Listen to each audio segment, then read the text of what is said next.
దానికి అనుబంధంగా పరిశ్రమలు వస్తాయి. ఇప్పటికే పోటీలుగా వస్తున్నారు. మేము 1,00,000 కోట్లు పెట్టి పెట్టుబడి పెడతాం, మేము 90,000 కోట్లు పెట్టి పెట్టుబడి పెడతాం, ప్రభుత్వం సహకరించండి అని చాలా కంపెనీలు వస్తున్నాయి.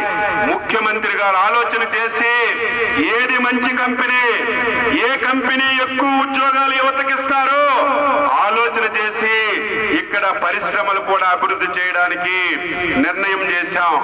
ఈ రోజు మనకి రోడ్డు దోల నుంచి పోలాకి, నౌపడ, వెంకటాపురం వరకు ఒక రోడ్డు ఉంది. ఇది బ్రిటిష్ వాళ్ళ హైవే. ఈ రోడ్డు చూస్తే అగమ్య గోచరంగా ఉంది.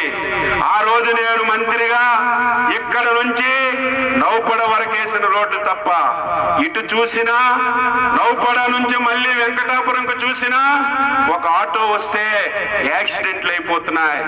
ఈ రోడ్డు అభివృద్ధి చేయాలంటే 100 కోట్లు అవసరం. రాష్ట్రం దగ్గర డబ్బులు లేవు, చాలా ఇబ్బందులు ఉన్నాయి.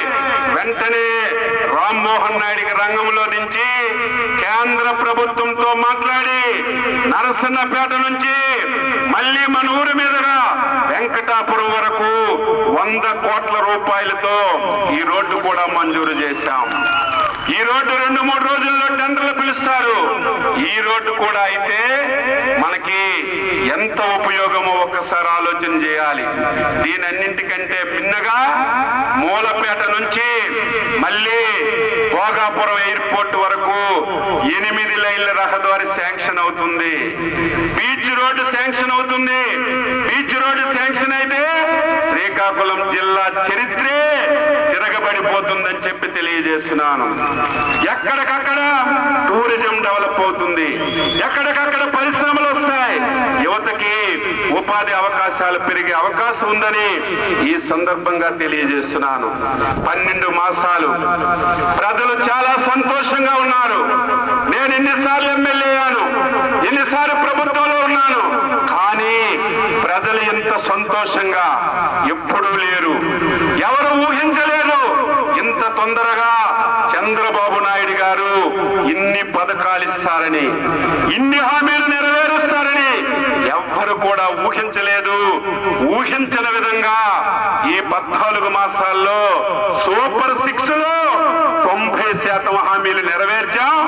మిగతావి కూడా నెరవేర్చడానికి చిత్తశుద్ధితో, అంకిత భావంతో పనిచేస్తున్నాం. ఈ రోజు మనకు ఒక రాజకీయ పార్టీ ఉంది. ఆ పార్టీ పేరు చెప్పాలన్నా, ఆ పార్టీ నాయకుడి పేరు చెప్పాలన్నా నేనే సిగ్గుపడుతుంటాను. అది రాజకీయ పార్టీ కాదు. ఆ నాయకుడు రాజకీయాలకి అనర్హుడు. ఈ రోజు రాష్ట్ర ప్రజలు సీగొట్టారు. నువ్వు ఈ రాష్ట్రానికి ఉపయోగపడవు, రాజకీయాలకు అనర్హుడు అని 11 సీట్లతో మొన్న ఎన్నికల్లో పరితం చేసిన 12 మాసాలయ్యింది. భూమి ఆకాశం చూడకంటే ఎగిరి పడుతున్నాడు. ఈ రాష్ట్రాన్ని మళ్ళీ అల్లకల్లోలాలు సృష్టించాలని ప్రయత్నం చేస్తున్నాడు. ఈ రాష్ట్రంలో శాంతి భద్రతలు లేకుండా చేయాలని ప్రయత్నం చేస్తున్నాడు.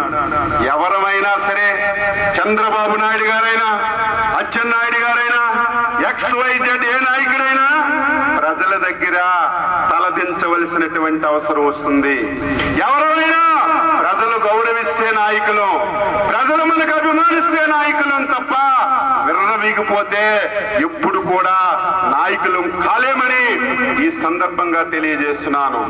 ఈ రోజు మనం 14 మాసాలుగా పరిపాలన చేస్తున్నాం. ఈ 14 మాసాల పరిపాలనకి ప్రజలు మనకి గౌరవించారు, అభిమానించారని ఘంటాపదంగా నేను చెప్పదలిచాను.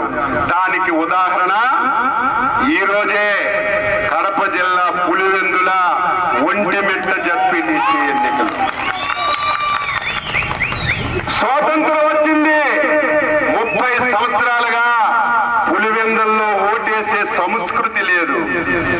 ఈ రోజు జగన్మోహన్ రెడ్డి నువ్వు ముఖ్యమంత్రిగా మా నియోజకవర్గానికి ఏమీ చెయ్యలేదు.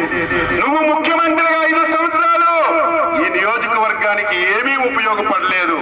దీనన్నిటికంటే మించి నీ రాజకీయాల గురించి, నీ తండ్రితో పుట్టినటువంటి నీ బాబాయినే అతి క్రూరంగా చంపావని పులివెందుల నియోజకవర్గంలో ప్రతి పౌరుడు నరనరాల్లోకి ఎక్కిపోయింది. పోయింది.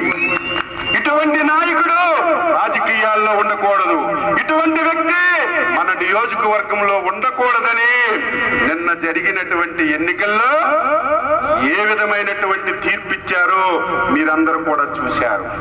ఎప్పుడైతే ప్రజల్లో వ్యతిరేకత వచ్చిందో, ఎన్నికల్లో ఓడిపోతామో అప్పుడే ఈ దుర్మార్గుడికి ప్రజాస్వామ్యం గుర్తొచ్చింది.